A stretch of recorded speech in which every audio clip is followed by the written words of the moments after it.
Paris Saint-Germain, Galtier invité à s'inspirer de Tudor. Christophe Galtier ne parvient plus à contrôler ses stars. Une histoire qui se répète à Paris, puisque ses prédécesseurs se sont tous heurtés à ce problème avant lui. Le coach parisien a du mal à faire accepter à ses stars le goût du travail collectif. Pour ne pas avoir suffisamment défendu, Messi et ses deux acolytes aux avant-postes essuient des critiques de la part de leurs coéquipiers. Pour le milieu portugais, le Paris Saint-Germain ne se comporte plus en équipe. Paris n'a pas été capable de prendre le meilleur sur Reims dimanche soir. Homme fort de l'Olympique de Marseille. Le match contre Reims, dimanche soir, aurait mis en exergue l'incapacité de Christophe Galtier à asseoir son autorité sur l'équipe. Paris a encore lâché des points en Ligue 1 dimanche soir.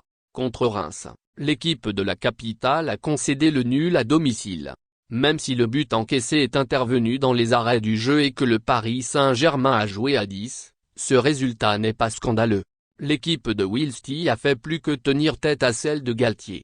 Galtier est prisonnier de son trio d'attaque. Paris a donc manqué à sa tâche. Mais, il aurait peut-être pu l'emporter s'il y avait eu plus de concentration et de générosité dans l'effort en fin de partie. C'est ce qu'a déploré notamment son milieu de terrain Danilo Pereira au coup de sifflet final. Le Portugais regrettait le fait que l'équipe ne sache pas souffrir ensemble.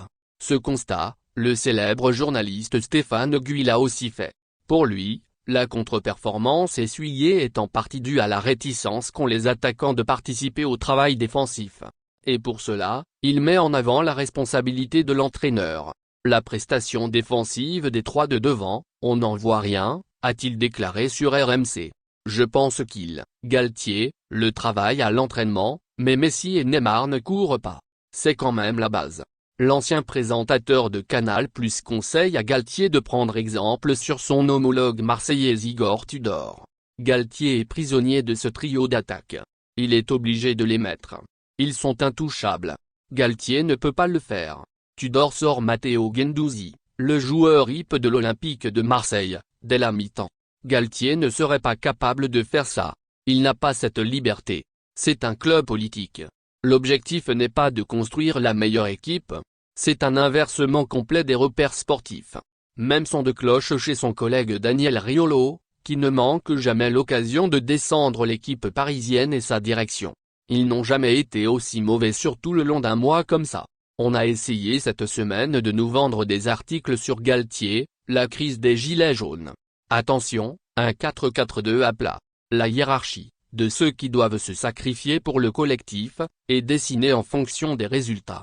Là, Messi et Mbappé ont sorti un grand mondial, alors c'est Neymar qui s'y colle. Neymar a couru et a fini cramé. Tellement, il n'est pas habitué.